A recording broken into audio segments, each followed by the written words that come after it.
इसमें 8 के पहला क्वेश्चन है, एक त्रिभुज की भुजाओं का अनुपात 25:12 है। यदि उसका परिमाप 540 मीटर है तो त्रिभुज का क्षेत्रफल ज्ञात करें। देखो, इसमें एक त्रिभुज का क्षेत्रफल ज्ञात करना है जिसमें उसकी भुजाओं का अनुपात दिया हुआ है।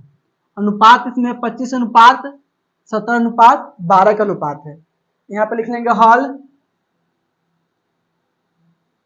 त्रिभुज में 3 भुजा होता है। यहाँ पे लिख लेंगे माना कि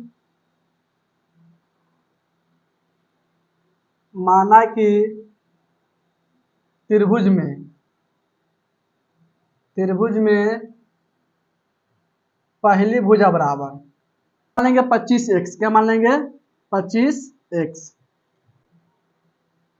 दूसरी भुजा बराबर,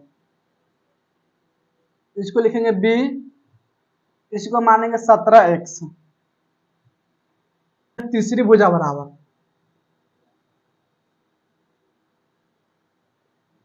इसको लिख लेंगे c, इसको मान लेंगे 12x। पहली भुजा का मान लीजिए 25x होगा, दूसरी भुजा का मान लीजिए 17x है, तीसरी भुजा का मान लीजिए 12x है। x इसमें इसलिए माना है क्योंकि इस अनुपात में दिया हुआ है। अब देखो, इसमें त्रिभुज का परिमाप दिया हुआ है। परिमाप इसे 540 मीटर। यहाँ पे लिखेंगे त्रिभुज का परिमाप बराबर, त्रिभुज का परिमाप बराबर, देखो त्रिभुज का परिमाप इसमें 540, यहाँ पे लिखेंगे 540। यहाँ पे लिखेंगे और त्रिभुज का परिमाप यानी कि तीनों भुजा का योगफल होता है। इसमें 3 भुजा है ए बी सी, यानी कि इस तीनों को जोड़ देंगे तो यहाँ पे लिख लेंगे ए प्लस बी प्लस सी बराबर हो जाएगा 540। यहाँ पे लिखेंगे और अब देखो ए के मानी हो 25x, तो एक जगह पे क्या लिख लेंगे 25x लिखेंगे, प्लस बी के माने 17x, तो बी की जगह लिखेंगे 17x, प्लस सी के माने हुए 12x, तो सी के लिख लेंगे 12x बराबर लिख लेंगे 540। 2 7 9 9 5 14 के 4 हासिल 1 होगा, 2 2 1 3 3 2 5 यानी कि 54x बराबर लिख लेंगे 540। अब इसमें x के मान निकालेंगे तो x के साथ 54 गुना में है, तो 54 के भेजेंगे बराबर के बाद तो जाएगा बट्टा में यानी कि भाग में चला जाएगा। तो यहाँ पे लिखेंगे इसीलिए x बराबर 540 बट्टा में हो जाएगा 54। देखो 54 से 540 कट जाएगा 10 मरते में, बराबर लिख लेंगे 10, यानी कि x के मान कितना आ गया 10 आ गया। कितना समझ में आया कि नहीं? अब देखो जब x के मान 10 आ गया तो पहली भुजा क्या होगा इसका 25x है, यानी कि 25 गुना में 10। यहाँ पे लिखेंगे अब a बराबर, a का मतलब पहली भुजा है, देखो a का मान है 25x, यहाँ पे लिखेंगे 25x बराबर लिखेंगे 25 गुना में x के मान निकाल लिए 10, तो x जब लिख लेंगे 10 बराबर हो जाएगा 250 मीटर में, तो लिखेंगे मीटर। समझ में आया कि नहीं? यानी कि पहली भुजा का लंबाई कितना हो जाएगा 250 मीटर। फिर लिखेंगे b बराबर, b यानी कि दूसरी भुजा होगा, इसको माने 17x, तो यहाँ पे लिखेंगे बराबर 17x, फिर लिखेंगे बराबर 17 गुना x मान निकाले 10, तो यहाँ पे लिखेंगे 10 बराबर हो जाएगा 17 दही के 170 मीटर में, तो लिखेंगे मीटर। फिर लिखेंगे c बराबर, c के माने 12x, तो यहाँ पे लिखेंगे 12x बराबर लिखेंगे 12 गुना में x के माने 10, तो लिखेंगे 10 बराबर हो जाएगा 120 मीटर। इतना समझ में आया कि नहीं? अब देखो ध्यान से, अब इसका निकालना है क्षेत्रफल। इसे हम क्षेत्रफल निकालेंगे हीरोन के सूत्र से, तो इसके लिए सबसे पहले s निकालेंगे। तो यहाँ पे लिखेंगे हम s बराबर, s बोलते हैं अर्ध परिमाप। इसका फॉर्मूला होता है a plus b plus c बट्टा में होता 2। देखो इसको लिखेंगे बराबर, a के मान होगा 250 प्लस b के मान होगा 170 प्लस c के मान 120, तो लिखेंगे 120 बट्टा में हो जाएगा 2। फिर लिखेंगे बराबर, अब देखो इस तीनों को जोड़ेंगे तो आ जाएगा 540, 250 170 और 120, इसको जोड़ने पर जाएगा 540 बट्टा में लिख लेंगे 2। देखो इस 2 से 540 कट जाएगा 270 मरते में, 2 दूनी 4 इसमें बचेगा 1 बचेगा 4 बन जाएगा 14, 2 सत्ते 14 0, यानी कि 270 मरतबे में कट जाएगा। यानी कि इसका मतलब हुआ एस के मान इसमें कितना हो जाएगा 270 मीटर। अब लिखेंगे नीचे में हीरोन के सूत्र से, हीरोन के सूत्र से त्रिभुज का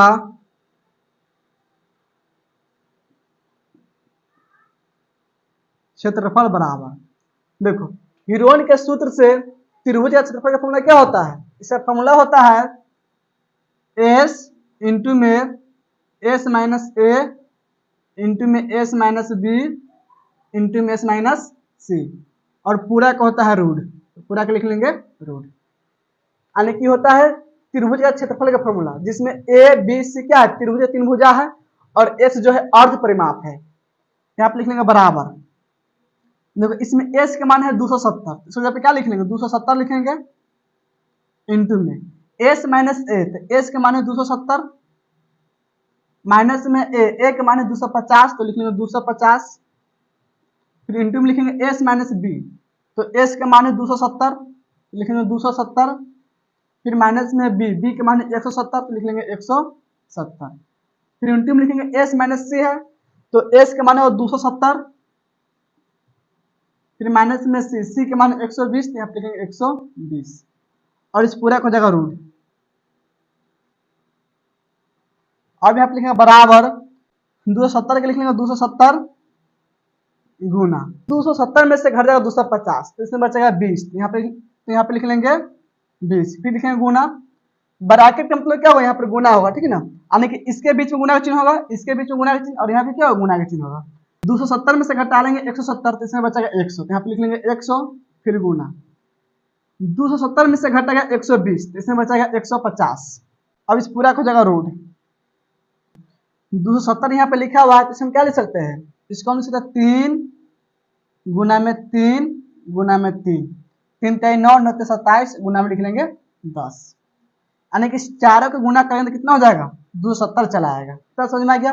फिर गुना में 20, इस 20 को हम लिख लेंगे 10 गुना में 2, 10 गुना में 2, फिर गुना में 100, तो इस 100 को हम लिख लेंगे 10 गुना में 10, 10 गुना में 10, फिर गुना में 150, तो इसको हम लिख लेंगे 150 को गुणनखंड कर लेंगे, तो इसमें जाएगा 2 से भाग 75 मरतबे में, फिर जाएगा 3 से 25 मरतबे में, 5 से जाएगा 5 मरतबे में, यानी कि 150 को हम लिख सकते हैं 2 गुना में 3 गुना में 5 गुना में 5, और इस पूरा को लिखेंगे रूट।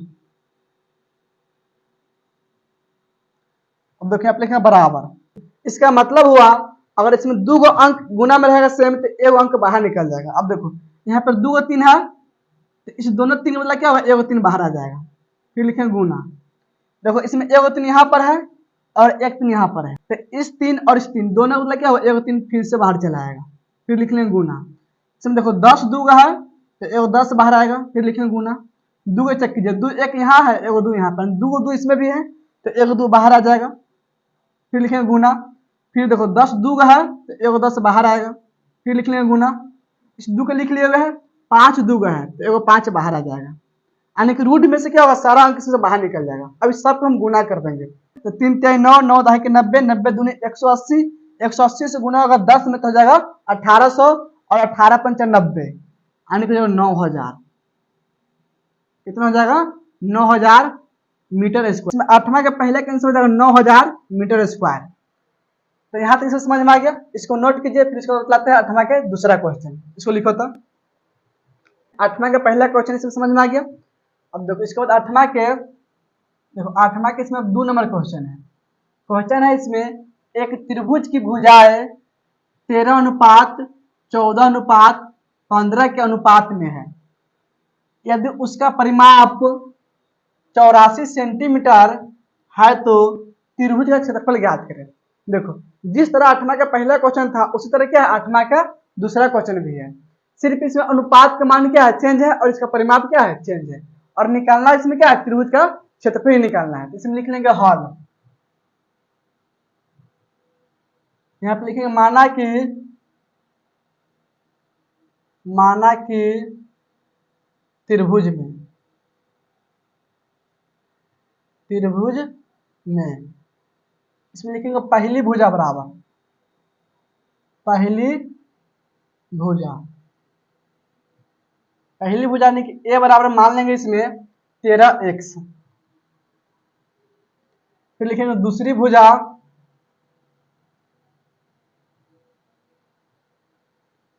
भुजा यानी कि बी, इसको मानेंगे 14x। तीसरी भुजा सी बराबर 15x। देखो त्रिभुज में तीन भुजा होता है, तीनों भुजा का अनुपात इसमें है 13 अनुपात 14 अनुपात 15 अनुपात। पहली भुजा मान लिए 13x, दूसरी भुजा मान लिए 14x, तीसरी भुजा मान लिए 15x है। अब देखो इसके बाद इसमें इस त्रिभुज का परिमाप दिया कि 84 सेंटीमीटर। कितना सेंटीमीटर है? 84 सेंटीमीटर। यहाँ पे लिखेंगे त्रिभुज का परिमाप बराबर, त्रिभुज का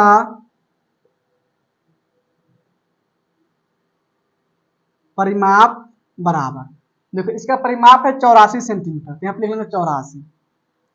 यहाँ पे लिखेंगे और त्रिभुज का परिमाप यानी इसका मतलब होता है त्रिभुज के तीनों भुजाओं का योगफल, यानी कि इसमें त्रिभुज के तीनों भुजाओं को जोड़ देंगे। इसको लिख लेंगे a प्लस बी प्लस सी बराबर 84। ए का मतलब पहली भुजा हो जाएगा, बी का मतलब दूसरी भुजा, सी का मतलब तीसरी भुजा। इस तीनों को जोड़ देंगे तो त्रिभुज का परिमाप के बराबर हो जाएगा। यहाँ पे लिखेंगे और अब देखो इसमें ए का मान है 13x, तो एक जगह पे क्या लिख लेंगे 13x लिखेंगे, फिर प्लस बी का मान है 14x, तो बी की जगह पे लिख लेंगे 14x, फिर प्लस सी को मान है 15x, तो इसको जगह पे लिखेंगे 15x बराबर लिख लेंगे 84। यहाँ पे लिखेंगे और देखो इस तीनों x में है, इस तीनों को जोड़ देंगे। 5 4 9 9 3 12 के 2 हासिल 1 होगा, 1 1 2 2 1 3 3 1 4 यानी कि 42x बराबर लिख लेंगे 84। x के साथ 42 गुना में है और हम 42 को भेजेंगे बराबर के बाद बट्टा में जाएगा यानी कि भाग में, तो लिखेंगे इसीलिए x बराबर 84 बट्टा में हो जाएगा 42।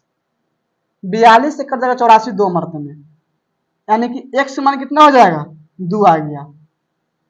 अब इसमें त्रिभुज और तीनों भुजा पता कर सकते हैं, यहाँ पे लिख लेंगे a बराबर, देखो a का कितना माने हुए हैं, a का माने हुए 13x, यहाँ पे लिखेंगे 13x, फिर लिख लेंगे बराबर 13 के लिखेंगे 13 गुना 13 और x, इस दोनों के बीच में गुना का चिन्ह होगा, यहाँ पे गुना लिख लिए और x के मान निकाल लिए 2, तो x जब क्या लिख लेंगे 2, तो जाएगा 13 दूनी 26। सेंटीमीटर में तो लिखेंगे सेंटीमीटर, यानी कि पहली भुजा क्या हो जाएगा 26 सेंटीमीटर का होगा। फिर लिखेंगे b बराबर, b यानी कि इसको मानिए 14x, यहाँ पे लिखेंगे 14x, फिर लिखेंगे बराबर 14 गुना में x के मान 2, तो 14 दूनी 28 सेंटीमीटर।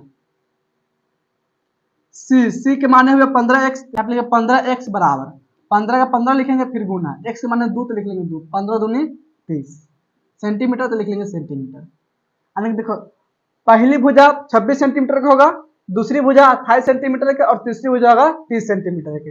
अब इसमें निकालना है इसका क्षेत्रफल, तो इसका क्षेत्रफल निकालने से पहले क्या निकालेंगे, इसमें हम एस के मान निकालेंगे। एस के मान इसलिए निकालेंगे क्योंकि इसमें हम हीरोन के सूत्र से इसका क्षेत्रफल ज्ञात करेंगे। यहाँ पे लिखेंगे एस बराबर,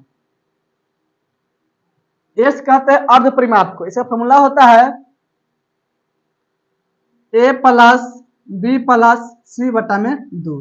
यहाँ पे लिखेंगे बराबर a का मान हो जाएगा 26 प्लस b का मान 28 प्लस c का मान 30, तो लिख लेंगे 30 बटा में है 2, तो लिखेंगे बटा में 2 बराबर। देखो इस तीनों को जोड़ेंगे 84 के बराबर होगा, कितना होगा 84, इसको लिख लेंगे 84 बटा में लिख लेंगे 2, अब इस 2 से कट जाएगा 42 मरते में। एस का मान कितना हो गया 42 सेंटीमीटर हो गया, इतना समझ में आया कि नहीं। एस का मान यानी कि अर्ध परिमाप कितना हो गया 42 सेंटीमीटर। अब नीचे में लिखेंगे हीरोन के सूत्र से, हीरोन के सूत्र से त्रिभुज का क्षेत्रफल बराबर, त्रिभुज का क्षेत्रफल बराबर, देखो इसका फॉर्मूला होता है एस इंटू में एस माइनस ए इंटू में एस माइनस बी इंटू में होता है एस माइनस सी, और पूरा का होता है रूट, यहाँ पे लिखेंगे पूरा के रूट, यहाँ पे लिखेंगे बराबर। अब देखो इसमें एच के मान भी पता चल गया, एच का मान कितना है 42 सेंटीमीटर, ए का मान हो गया 26 सेंटीमीटर, बी का मान हो गया 28 सेंटीमीटर और सी का मान हो गया 30 सेंटीमीटर। यानी कि इसमें सबका मान डाल देंगे, तो यहाँ पे लिखेंगे एस है तो एस का मान 42, इसको लिखेंगे 42 इंटू में देखो फिर एस माइनस में ए, तो एस का मान 42 हो जाएगा, माइनस में ए का मान 26 तो लिख लेंगे 26, फिर लिखेंगे इंटू में एस माइनस बी, तो एस का मान 42 होगा, इंटू में बी का मान इसमें 28 तो लिख लेंगे 28, फिर इंटू में लिखेंगे एस माइनस सी है तो एस का मान 42 होगा और सी का मान 30, तो यहाँ पे लिख लेंगे 30 और इस पूरा के लिख लेंगे रूट, यहाँ पे लिखेंगे बराबर 42 लिखेंगे 42 गुना का चिन्ह हो जाएगा, देखो 42 में से घट जाएगा 26, तो 12 में से घटाएगा 6 तो 6 बचेगा, 3 में से घटाएगा 2 तो इसमें बचेगा 1, यानी हो जाएगा 16, कितना हो जाएगा 16, फिर लिखेंगे गुना 42 में से घटा लेंगे 28 को, तो 12 में से घटाएगा 8 तो बचेगा 4, 3 में से घटाएगा 2 तो इसमें बचेगा 1, यानी 14 हो जाएगा, फिर लिखेंगे गुना 42 में से घटाएगा 30 तो इसमें बचेगा 12, तो यहाँ पे लिख लेंगे 12। अब लिखेंगे पूरा के रूट, अब देखिए यहाँ पे लिखेंगे बराबर 42 लिखा हुआ है, इसको हम क्या लिख सकते हैं 2 गुना में 3 2 तिहाई 6 6 सत्ते 42, क्या लिख लेंगे इसको हम 42 को हम लिख सकते हैं 2 गुना में 3 गुना में 7, यानी क्या 42 हो जाएगा, फिर यहाँ पे लिखेंगे गुना 16 लिखा हुआ है तो इसको हम लिख सकते हैं 2 गुना में 2 गुना में 2 गुना में 2, यानी कि 4 को 2 लिख सकते हैं या 4 गुना में 4 लिख सकते हैं इसको, तो यहाँ पे लिखेंगे 4 गुना में 4, फिर लिखेंगे गुना 14 लिखा हुआ है इसको क्या लिखेंगे 2 गुना में 7, यहाँ पे लिखेंगे 2 गुना में 7, फिर लिखेंगे गुना, देखो 12 लिखा हुआ तो 12 को हम क्या लिख सकते हैं 2 गुना में 2 गुना में 3 2 दूनी 4 4 3 12, और लिखेंगे यहाँ पे लिखेंगे पूरा के रूट। अब देखो रूट कब हटेगा, अब देखो पूरा का रूट हो गया, अब इसका मतलब क्या हुआ अगर इसमें 2 अंक सेम मिलेगा तो एगो अंक बाहर चला आएगा, यहाँ पे लिखेंगे बराबर, देखो यहाँ पर 2 है और एक 2 यहाँ पर है, तो 2 को 2 मिल रहा है कि नहीं, तो एगो 2 बाहर चला आएगा, फिर लिख लेंगे गुना 3 यहाँ पर है और एक 3 यहाँ पर है, 2 इसमें 3 भी है तो एगो 3 बाहर चला आएगा, फिर लिखेंगे गुना 7 यहाँ पर है और एक 7 यहाँ पर है, 2 7 से मिल रहा है तो एगो 7 आ जाएगा बाहर, यहाँ पे लिखेंगे 7, फिर गुना 2 4 से मिल रहा है तो एगो 4 बाहर आ जाएगा, देखो 2 भी यहाँ पर है तो एगो 2 बाहर आ जाएगा। अब इस पूरा गुना कर लेंगे 2 तिहाई 6 6 सत्ते 42 42 8, यानी कि 42 से हम 8 गुना कर देंगे, तो 8 दूनी 16 को 6 से 1 8 चौक 32 1 33 336, कितना हो जाएगा 336 सेंटीमीटर में, लिखेंगे सेंटीमीटर स्क्वायर। यहाँ तो समझ में आ गया, नोट कीजिए तो इसको।